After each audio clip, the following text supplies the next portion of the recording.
Hello everyone, Kurumjari. Cook with Strela season 1 gi ihan hanba episode asida mayambu tarabnok cheri. Akhoi gi aigi manakta yamna special guest ama leire. Manipur gi yamna saknai raba chef amani. Please give it up for Danikesh. Danikesh, thank you so much. Thank you for having me. Ngasi se kaino takpi doi se gonda. Summer su oiba nina ko di yamna saba na taba yamna ingna semba yabo ko yam simple oiba ahan bagi salad si di ko na fruits ki salad am sema se Vegetable ki salad na te fruits ki jula yes fruits ki salad ko watermelon ne aduga cottage seasoner ko koi salad to same no ba the first step se ko na watermelon je kamaina choi ga dagi habdo ko adum punna tominara se aduga akoina salad semba matamda Manipur gi singju si su salad makalam ni ko aduda salad ki component ahum lay body haiba ma ko body sida oide se koina protein oibe yare carbohydrates oibe yare adagi fibers oibe yare ko fruits oibe yare adu ma leire adu singju da su dum koina thambau seasonary ba adagi kobi seasonary ba sina body oide ne ko aduga mathang dana dressing haiba ma leire ko dressing da koina ngasi sem de se vinaigrette ne Okay. Vinaigrette haiduna dressing ama lay aduda honey hapsan ba ko honey vinaigrette semba honey vinaigrette in a dressing aduga Manipuri gi singju da harga na dressing harga di akoi gi thoiding ngauraga thoiding besin se si dressing ne ba ngari ga morok se di adu su dressing ching ne ba body du da akoi na hapsal laga tot pa na chaga mathak da haijal laga mahau amuk hengalan ba do adu gi du ne dressing hari se aduga yam interesting oi mana ba ne yam adude aduga topping sidana akoina singju da sudum mathakta akoina bujia chaisan be yai ko makhan watin chaisan gera adudi me amam yai ko crunchy element ama pina bagi damakta adugi dune sisina akoi gi hojiki ngasi gi watermelon salad sida adugi topping hoina ba oh interesting ta sikna khangja da bari adudi ahan be se horase first thing foremost akoi keno se watermelon je ko kamain process to ge habito masi magi tip and ani se hana kathalase ko masak si ngase ngani fazana ngangi akhoi de asnga ngamdra di edit toraga angang ma sangjalladra khaluraga masok ngoromadi dun masok ngoromadi si tangkai ta thora age fazayamna yes masam phazar ko se other half se nang na process toro aduga other half sina ina aduga watermelon ahan bagi process to base koina thang che parni ko duga ai se sumai ole yabra adum sumai na dum mol share aduga som de on thoke se okay manana ba yes aduga magi sigi angang baga angau baga gi adugi kaino si da ko saina sakhiba okay oh maku lok thok pani ko sina okay adum green khare yaw sanu magi green oi white oi part se ko si dum yaw ke su kai de yam ngauraba khangdi ai gi se adum yai ke su kai de ngauraga su na horen tapna dum semdok pa ya ga ne do gi de okay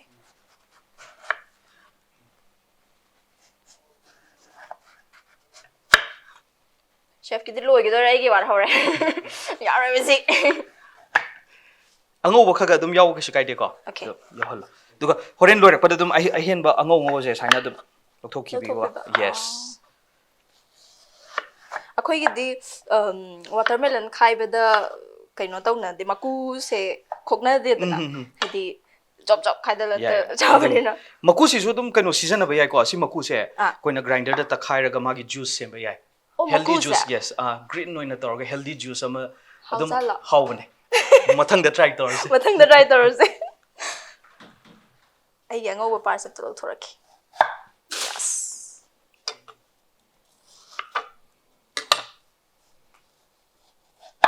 chef thang pai bagi di lai bra thang gi sa lei khitang comfortable ohen ge har ga de khoina sigi rivet sigi mapa si da ko khoina khudom bi sina som dagi aduga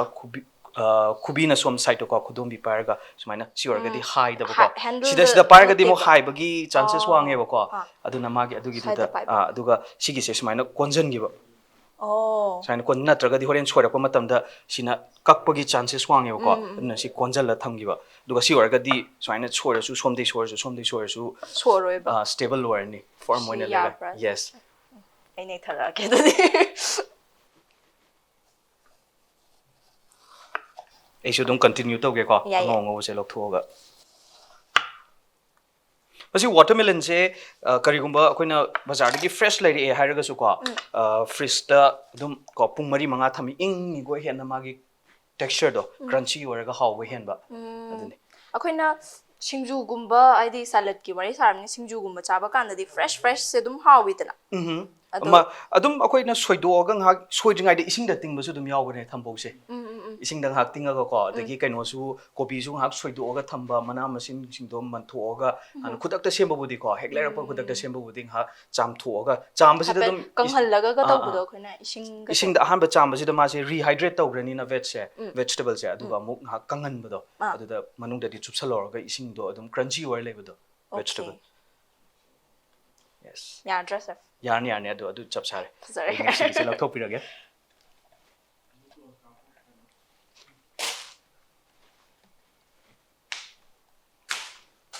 okay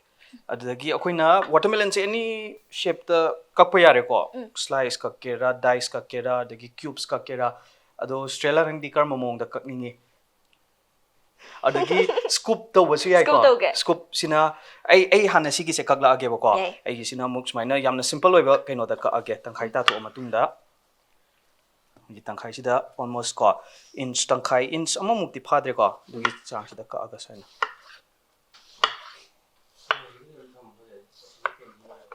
maru se dum yahan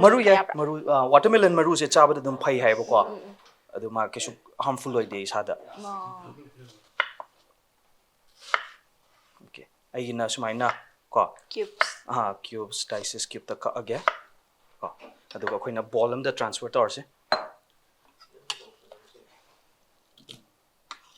ko sisu kak thom age yam simple oina ko cube kak krusi ai dum apam be any rough chop torse dum kesu kai ba thoidok pa leite ko size ti adum pikhan ko tra si chaba nungai bagi horen akoi fork kumba ma oiro spoon oiro keno na chaba matam da ne nungai na bagi keno da size ta dum ka khibe yar ka sida lai rai gi Strela ai gi di keno tore dices or cubes oina soire ba ko watermelon se duga nangina melon scooper season ga ko kitang hena fun adum adu ya chawu duna dum yare duga matai dagi dumaina ko yes maning dang kaino phajare du mamang de thi mamang di flat organic kasu kai de dugi de okay adum ball da hapchan be yare ko nangi ball da tadi sigi sa sumaina kitang side dagi changjal ga sidai han namaga kokhiba nice hanu sumaina nammo duga saina kokhiba yes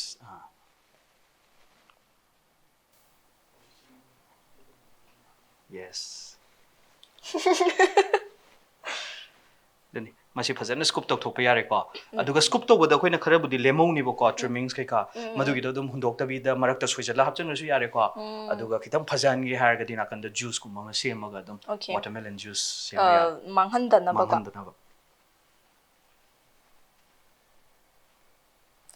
bowl da hapage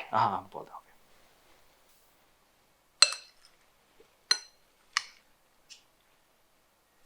okay sile ka hojik si mai ma thau lore mai ma thau smai yung jan lu thang rase okay hojik kai no lore watermelon soy belore ko watermelon soy belore matung da magi body da season ade se koina nasagi cottage cheese tu ne aduga onion se koina pickle maksu na tabo ko koina lemon juice da or lime juice da asinba ko mahi ma da to laga thamaga di magi color si ju pink ole ko aduga magi tilogi yamne yak padu hingna chabda mi pam da khare su lei ko haidi fruits ka mix torak tini na mana overpower tok da na bagi da makta koina lemon juice se hapaga hap minute manga tara ma thambi ba ko fridge da adugi do sem na ba torsi adudi tilog se dorge ko but the fruit and telho chana bradum or chane adum ko haidi fruits ka onion si su adum yamna overpower ohin da bi da ko koina adugi da makta ne koina jiki lemon juice hapaga okay direct sumaina phat ka hapchang gadi mu mana mukan graga watermelon gi manam do mana hard khrani ba aduna overpower oiba no overpower oidana ba okay sistang khai to ni duga magi matuan se kitang lokthok pi be hai ko sumaina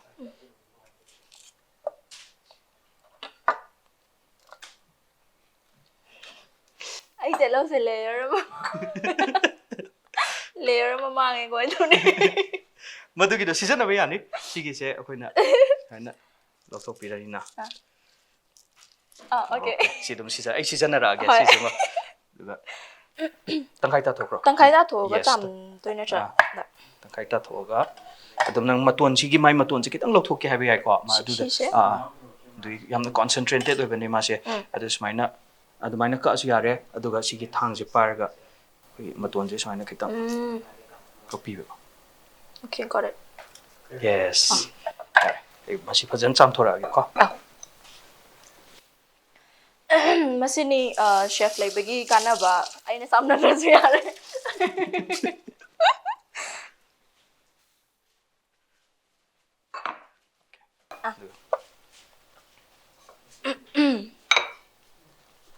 ꯑꯗꯨꯒ ꯃꯥꯁꯦ ꯑꯗꯨꯝ ꯊꯤꯟꯂꯤ slice ꯇꯧꯕꯤꯕꯀꯣ slice ꯇꯧꯕ dani case ki sitaba male ꯑꯗꯨꯝ ꯆꯥꯡ ꯑꯃꯗ ꯑꯗꯨꯝ ꯁꯣꯏꯕ ꯌꯥꯏ ꯀꯩꯁꯨ ꯀꯥꯏꯗꯦ ꯈꯤꯇꯪ ꯆꯥꯎꯅ ꯁꯣꯏꯒꯦ ꯍꯥꯏꯔꯁꯨ ꯑꯗꯨꯝ ꯑꯩꯈꯣꯏꯅ ꯃꯁꯤ ꯖꯨꯂꯤꯌꯟ ꯀꯧꯏꯀꯣ ꯁꯤꯒꯤ ꯀꯠꯁꯦ ꯑꯩꯈꯣꯏ ꯀꯂꯤꯅꯔꯤ ꯇꯔꯝꯗ ꯍꯥꯏꯔꯒꯗꯤ ꯖꯨꯂꯤꯌꯟꯁ ꯑꯣꯐ ꯑꯅꯤꯌꯟ ꯖꯨꯂꯤꯌꯟꯁ ꯑꯣꯐ ꯀꯦꯔꯦꯠ ꯒꯥꯖꯔꯒꯤ ꯁꯦꯝꯕ ꯌꯥꯏ ꯀꯣ ꯑꯗꯒꯤ ꯑꯦꯅꯤ ꯚꯦꯖꯤꯇꯦꯕꯜꯒꯤ ꯖꯨꯂꯤꯌꯟ ꯁꯦꯝꯕ ꯌꯥꯏ okay tama dum sor sha ꯌꯥꯏ ꯌꯥꯏ ꯇꯞꯅ ꯑꯗꯨꯝ ꯑꯗꯨꯃꯥꯏꯅ ꯇꯞꯅ ꯑꯗꯨꯝ ꯌꯥꯏ ꯀꯩꯁꯨ ꯀꯥꯏꯗꯦ hojike speed to lakno honabada chahi kya gi practice changge ꯃꯁꯤ ꯈꯨꯠ ꯃꯌꯥꯝ ꯁꯣꯛꯑ ꯃꯇꯨꯡꯗ ꯁꯣꯏꯗꯠꯂ ꯃꯇꯨꯡꯗꯅꯤ ꯈꯨꯖꯤꯟꯒ ꯌꯥꯝ ꯌꯥꯎꯔ ꯃꯇꯨꯡꯗꯀꯣ ꯍꯧꯖꯤꯛꯁꯨ ꯑꯗꯨꯝ ꯗꯥꯛ ꯇꯥꯔꯤꯀꯣ dudi aina cook with Strela season 1 loirakpada dani case ki dumai haini khalisida yaroi ꯌꯥꯕꯁꯨ ꯌꯥꯏ yabasu yai ꯌꯥꯏ okay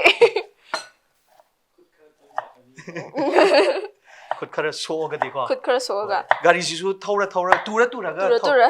ꯍꯩꯔꯛꯑꯦ ꯍꯥꯏꯕꯗꯣ uh. ꯑꯗꯨꯗꯤ ꯃꯁꯜ ꯃꯦꯃꯣꯔꯤꯅꯤꯗ ꯍꯥꯏꯗꯤ ꯍꯧꯖꯤꯛꯁꯨ ꯑꯩꯈꯣꯏꯁꯨ ꯁꯣꯏꯕ ꯃꯇꯝꯗ ꯈꯤꯇꯪ ꯁꯨꯃꯥꯏꯅ ꯃꯁꯥꯅ ꯈꯪꯅꯅꯦ ꯈꯨꯠꯁꯦ ꯑꯗꯨꯝ ꯀꯥꯞꯁꯤꯟꯖꯈꯤꯅꯦꯕ ꯀꯩꯒꯤꯅꯣ ꯍꯥꯏꯕ ꯃꯇꯝꯗ ꯁꯣꯛꯑꯒ ꯑꯩꯉꯣꯟꯗ ꯁꯣꯛꯑꯒ ꯖꯤꯡ ꯂꯥꯎꯕ ꯑꯃ ꯐꯥꯎꯕꯒꯤ ꯑꯩꯒꯤꯁꯦ ꯌꯥꯗ꯭ꯔꯗꯣ ꯌꯥꯅꯤ ꯌꯥꯅꯤ ꯑꯗꯨ ꯑꯗꯨꯝ ꯁꯤꯗ ꯃꯔꯛꯇ ꯍꯥꯞꯆꯤꯟꯈꯤꯕ ꯌꯥꯔꯦꯀꯣ ꯑꯗꯨꯒ ꯁꯥꯏꯖꯁꯦ ꯑꯣꯟꯊꯣꯛꯅꯁꯨ ꯈꯦꯠꯅꯔꯦ ꯀꯩꯁꯨ ꯀꯥꯏꯗꯦ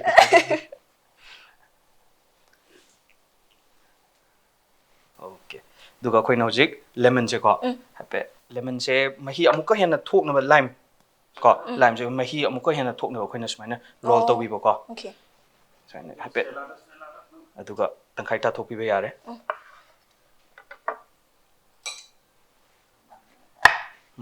ꯇꯪꯈꯥꯏ ꯇꯥꯊꯣꯛꯑꯒ ꯑꯩꯈꯣꯏꯅ ꯃꯔꯨꯁꯦ ꯌꯥꯎꯍꯟꯅꯤꯡꯗꯕꯅꯤꯅꯀꯣ ꯑꯩꯈꯣꯏꯒꯤ ꯆꯥꯖꯨꯝꯒ ꯍꯥꯏꯕꯗꯣ ꯑꯗꯨꯗ ꯁ꯭ꯇ꯭ꯔꯦꯅꯔ ꯀꯣ ꯁꯤꯗ ꯑꯗꯨꯝ ꯃꯊꯛꯇ ꯁꯨꯝꯖꯟꯕ ꯌꯥꯔꯦ ꯑꯩꯅ ꯈꯔ ꯁꯣꯟꯕ ꯍꯥꯏꯒꯗ꯭ꯔꯥ ꯃꯍꯤꯗꯨ ꯌꯥꯗ꯭ꯔꯦ ꯑꯣꯀꯦ ꯀꯌꯥꯃꯨꯛꯇꯤ ꯆꯪꯒꯅꯤ ꯍꯥꯏꯗꯤ ꯍꯧꯖꯤꯛ ꯇꯤꯜꯍꯧ ꯑꯩꯈꯣꯏ ꯑꯅꯤ ꯁꯤꯖꯤꯟꯅꯈꯤꯕꯅꯤꯅ ꯇꯤꯜꯍꯧ ꯑꯃꯗ ꯑꯗꯨꯝ ꯑꯩꯈꯣꯏ ꯆꯝꯄ꯭ꯔꯥ ꯃꯆꯥ ꯁꯤꯒꯤꯁꯦ ꯑꯃꯅ ꯑꯗꯨꯝ ꯌꯥꯔꯦ ꯑꯣꯀꯦ ꯑꯗꯨꯒ ꯚꯦꯅꯦꯒꯔꯒꯨꯝꯕ ꯁꯤꯖꯤꯟꯅꯔꯒꯅ ꯇꯦꯕꯜ ꯁ꯭ꯄꯨꯟꯒꯨꯝꯕ ꯑꯃ ꯍꯥꯞꯄ ꯀꯩꯅꯣ ꯑꯅꯤꯒꯤ or ꯆꯥꯡꯗꯣ ꯍꯦꯟꯈ꯭ꯔꯁꯨ ꯑꯗꯨꯝ ꯌꯥꯕ꯭ꯔꯥ ꯆꯥꯡ ꯍꯦꯜꯂꯁꯨ ꯀꯩꯁꯨ ꯀꯥꯏꯗꯦ ꯑꯗꯨꯝ ꯊꯣꯏꯗꯣꯛꯄ ꯑꯗꯨꯒꯤꯗꯤ ꯃꯉꯣꯟꯗ ꯑꯀꯥꯏꯕ ꯂꯩꯇꯦ minute kyaamuk oidona sisela minute 5-10 ꯑꯗꯨꯝ ꯊꯝꯕ ꯌꯥꯔꯦꯀꯣ ꯆꯥ or haidi minute se yengdabida ko yengdrasu yai adu masakta adum khangkan kuina thammi ko amu hena hawsu hele aduga si je semdoga fridge ga thamba yai masi ki je koina latsa onion ju haine ko haidi paratha gumba chaba matam tanduri hoi adagi tandur gumba chicken tandur gumba sema matam da nakan da koi gi condiments oina hapai tare ko okay biryani da di haptabra biryani da side raita na tabida ne chi hapi hai dum khara ugi bata toba hapet nakan da ko okay masi ngahak kaino da fridge da thamma je ko sigi se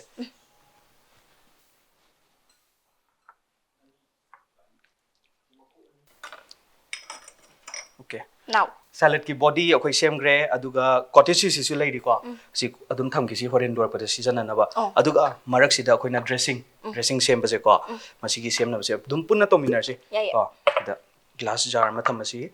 aduga na sai gi strainer se paraga tham si ko aduga champra ama gonna sai same Kyam kuina ka tak kani. second mari manga yar Ekta yam tai go yam thong ya yam ta ge daw ni.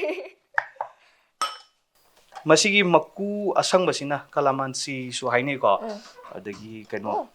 Mane yana mahi yaw. mahi madi manam gi oina manam di am shini ko aduga mahi di mana khitang wat kani Okay. dagi kafir lime kaina lei adugi family oidene ko si singje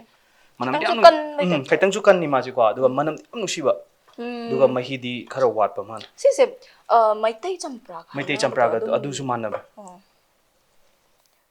Dressing lime ga lemon gi difference is in a lime ne ko lemon sina ko gi champra maitai gi asang ba oval lo ba adu oide ba si dai re aduga season abadi adum lime nakta season ga any yai lime lemon phang ba gi matung ino ko ki thoido pa leite adu gi da kai sumbadi sina khara lime aduna live koina semdei se vinaigrette ko wi ko vinaigrette ki simple kaino se magi recipe se koina citrus any lemon season agera vinegar season agera ko orange juice season agera magi citrus family ki any fruit ama season araga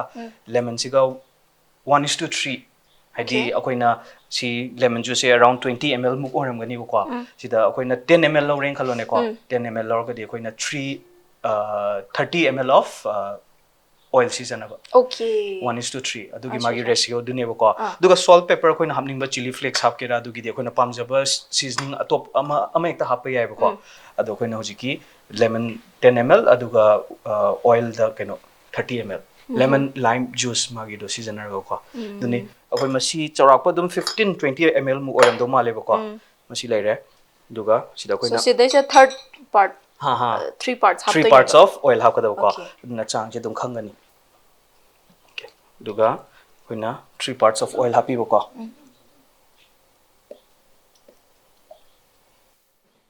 okay 3 parts of oil ko yam hai aduga masi hojik ki oina di separate oina leini ko lime juice ga oil siga separate oina leini adagi seasoning hapasi dum thum khara dum pinch khara chai chalo ko duga ina pepper chapa chama ha pepper adu de kitang helo siya prescribed adugi chang la so half teaspoon mukki duga ina black pepper se ko tak chai chalos duga watermelon gi vinaigrette di akoina keno season araga honey hapaga di horen watermelon gi mahau se amoina puthori eba ko aduna akoina honey se teaspoon little more than teaspoon gumba gi chang amda hapas okay atopa dadi muk honey se haptabra honey hapa yaba le ko vinaigrette se mata any kaino dadi chana deba atai chanaba le honey ga chanaba salad semba matam da koi strawberry gi sem su ai ko summer gi fruits aba dagi plum peaches haikha na semba do any fruits adum semba yare silai ko duga masi akoina hojik ki oina di masi separate oina lermgani ko emulsification ka we masi akoina hojik tok dei se lime juice to ga keno ga oil si ga phasana mix to bi bo ko se akoina air tight kumba container ma da hapaga ko si check to bi bo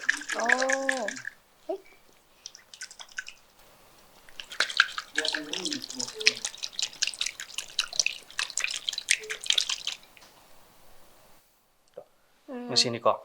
dressing kitang magi texture se kitang thick thick oil ani na sai gi oil duga lemon juice duga combine tawrabani ko masi dum semdo thamba yai ko haidi ngasi semraga separate budi dorkani khoina jar am da hapchal fridge ta dum thamgiba daka or kan da dum season aba ko adu separate toraga su khoina ni aga dum emulsify to biba okay yang dok charke masak to na sai gi duga di yam kenar mani na gigi masak male se masak male akoina kano to bukanda mayonnaise malidna aduna mayonnaise is emulsification ne mayonnaise ta na hojiki akoigi egg gerum gi mamutse thau ga emulsify to ba adune sidana lime juice ka keno ga oil ga emulsify to ba chilere ko si thamasi akoigi dressing se aduga hoji makha ta ba yare ko makha tar si yes ado ai de paneer se setu hap ke su yare ko nangi na cubes soina soigera anything apamba da dum to yare soirora cottage cheese leire soigera setu kera ai khara ma soirage khara ma ai gidi horen matakta soirga or khutna segarga dum hapa su yare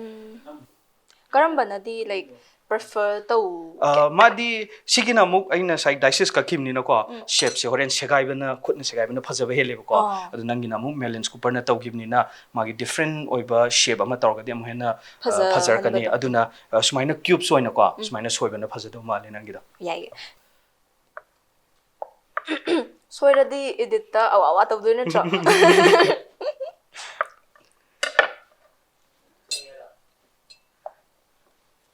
adum chawna taw pamale ko ya adum chawna khina taw watermelon ga khoigi cottage cheese ka se part hai kadra kamaina tawe hadi hapning ba chang adum hapa yabra adum hapa yai adum chak equal quantity da adum yum da leiba ya adum paneer hena chaning ma mina adum ko cottage cheese or paneer mina khayam hapchare si yare ahing bani ko ahing badum fresh na silare duga nasai keno thamgiba fridge ta thamgiba onion do lokthoi yenga si ko minute manga tara mu phar matung da magi color do change la kani pink color orangani ko adu yenga si machu do pinkish changa ga ko dagi hena changa kani kuina thamigoi ko kuina thamigoi mai chang behela kani machu masa se wilt tawba male will khaitang tor kani duga chabadu su nungai ko masi si leire duga masi ai spoon amamam hapasi ko sida na chairaga nangi su chaira age digi kitang hapkise adum isana pamba chang adum chang da ko hapa ya okay si hapa matung da koina dressing sa hapa yare ko dressing na sai semi bodo adum tak okay duga phajana topi ko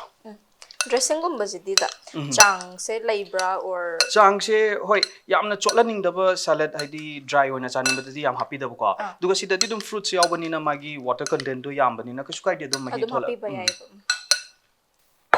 adagi sida green red yaure white yaure adagi pink yaure mai summer gi ba color contrast na ba ko mar sida khoina na sagi toppings khoina haigi ba pa sina watermelon seeds oideni sina pistachio leire duga min se ko dum hapchala soijan gi ba yare sida adu si khaitang char ga khoina salt se dum check to ba yai ko seasoning se adai salt khaitang hena pamaga di mathak dum salt kha chai bi ba dum chawe adagi keno hapasu hawe black salt hapasu kala namak hapasu ko mathak dum mai manam do adai chaat masla any adudi pamjaba mongda adai si marchi da dum morok hapchan gi yesu dum yai green chili gumba chili flakes ko morok kitang satak tor chaning agadi dudi endless ore haidi try to matam da ko aduni standard oina ashi to da ade have late main oina magi haibabu watermelon ga hojiki cottage cheese ga onion ga om se aduga na sagi dressing do koina vinaigrette to ge yare odagi vinegar tang hap ke su yare lemon juice tang sumjan ge su yare odagi mangi gi mahi mangi okoina met laga chaba mai mahi do adu haijal laga su yare adu dressing aduni makhan try makhan ne ba agi yarni aduga hojik min se ko adum khutna dum set laga hap ke su yare soi ge su yare ko thora ge min se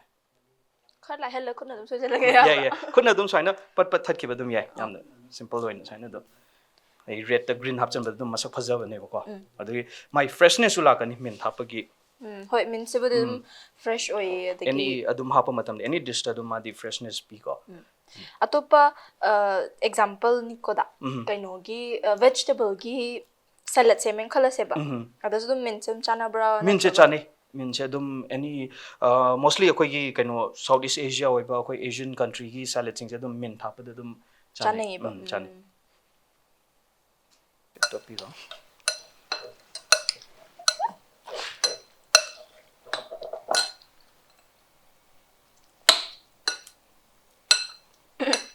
ai ki krishna me anse mang karo kan to kita pik na ne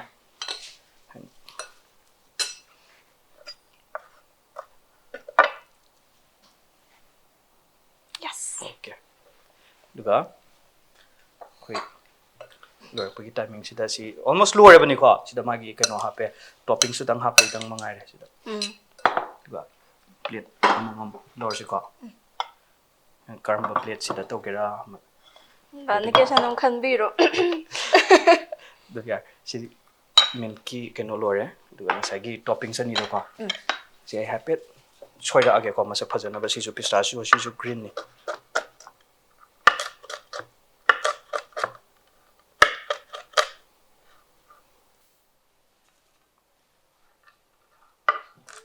hape nang su soira ga yengone masin inge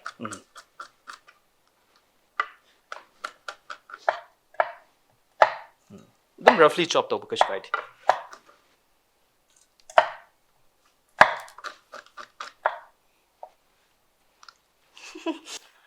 to yu ya re ya no dum to helage okay okay haji ball da hap to asi ko sagi salad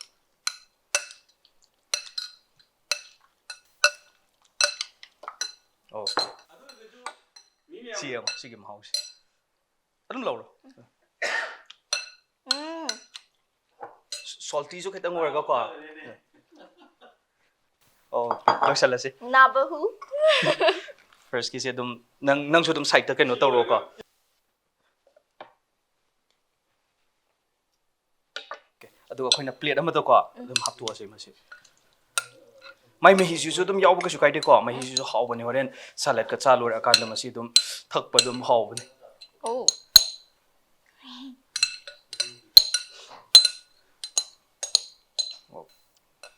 te lo macha he lemon be apote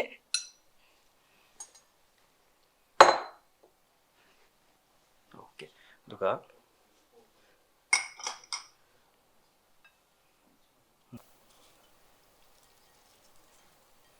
gyare duga nasagi pistachio aduga aina hagi the last paneer se sumaina the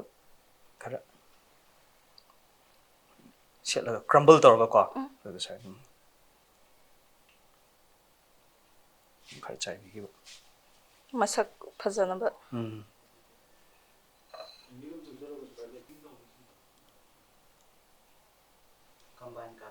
aduga extra lemon pamaga su ko sai horen mathakta dum sumjan be yare ko lere ahan bagi khoigi watermelon and cottage cheese salad ko am simple loina summer da dum anytime chabe yare si lunch hoina chagera dinner marakta chaklama kan do ko dum ani thau tum kem yaw da bi da yamna simple loina ko koi season ni thau du su olive oil ni healthy web oil ko dune lere ahan bagi se nice loe dani ke yes yam simple loina ko ahan bagi se loigre cottage cheese ka watermelon ga honey vinaigrette se maga koina mathakta pistachio khara hapire mint khara hapire duga watermelon seeds hapo ko ne sima mahau gengo adudi ko aina dani ke sa sem sa yenga ke okay ha gi je thaja ugro wale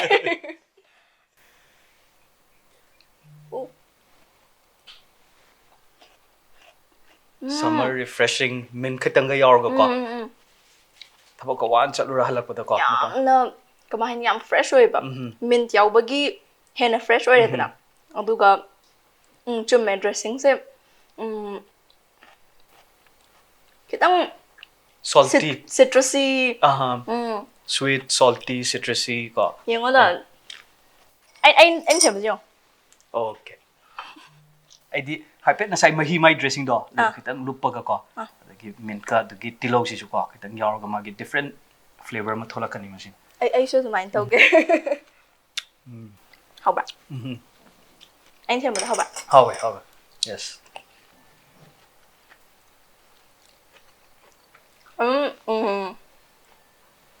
cái nó restaurant cũng bây giờ đâm xung bây giờ đâm phangi masi dum serve to nei ko the mediterranean salad ko among the cottage cheese ki mohta feta cheese season age yare ko adur ga di mediterranean salad udini mathakta dum aduni makhan dressing balsamic vinegar hap ki yare ko aduni le ahan bagi salad nice yam ju hao gre dani ke thank you so much haidi ai do taseng har ga di thongba thakpa like I love food ꯍꯥꯏꯗꯤ ꯆꯥꯅꯕ ꯍꯥꯏꯕ ꯄꯣꯠꯁꯦ ꯌꯥꯝ ꯄꯥꯝꯖꯩꯌꯦꯕꯀꯣ ꯑꯗꯨꯕꯨ ꯊꯣꯡꯕ ꯍꯩꯇꯦ ꯍꯥꯏꯕꯗꯤ ꯅꯠꯇꯕꯤꯗ ꯊꯣꯡꯕꯁꯤꯗ ꯌꯥꯝ ꯁꯤꯔꯤꯌꯁ ꯑꯣꯏꯅ ꯂꯧꯁꯟꯕꯗꯣ ꯑꯩꯁꯦ ꯁꯣꯏꯒ꯭ꯔꯗꯤ ꯀꯃꯥꯏꯅ ꯇꯧꯅꯤ ꯀꯥꯏꯅ ꯑꯗꯨꯃꯥꯏꯅ ꯇꯧꯕꯅꯦ ꯑꯗꯣ ꯉꯁꯤ ꯌꯥꯝꯅ ꯏꯟꯇꯔꯦꯁꯇꯤꯡ ꯑꯣꯏꯅ ꯗꯥꯅꯤꯀꯦꯁꯅ ꯁꯨꯃꯥꯏꯅ ꯇꯝꯕꯤꯕꯁꯦ ꯀꯃꯥꯏ ꯍꯥꯏꯅꯤ ꯌꯥꯝ ꯊꯥꯒꯠꯆꯔꯤ ꯍꯩꯔꯅꯤꯀꯣ ꯁꯦꯝꯕꯗꯨꯗꯤ ꯍꯩꯔꯅꯤ ꯑꯗꯨꯅꯤ ꯑꯩ ꯀꯅꯥꯅ ꯈꯪ ꯗꯥꯅꯤꯀꯦꯁꯀꯤ ꯔꯦꯁꯇꯨꯔꯦꯟꯇ ꯈꯜꯂ ꯍꯦꯗ ꯆꯦꯐ ꯑꯣꯏ ꯂꯩꯔꯝꯕꯁꯨ sure anyway this was watermelon and cottage cheese salad mayamsu sungsoi soidana try tawre yengbiyo aina sembasubudi taptai hawre matungda episode kaya ama su puzarake ano anova dish kaya ama semaga so please keep watching Cook with Strela thank you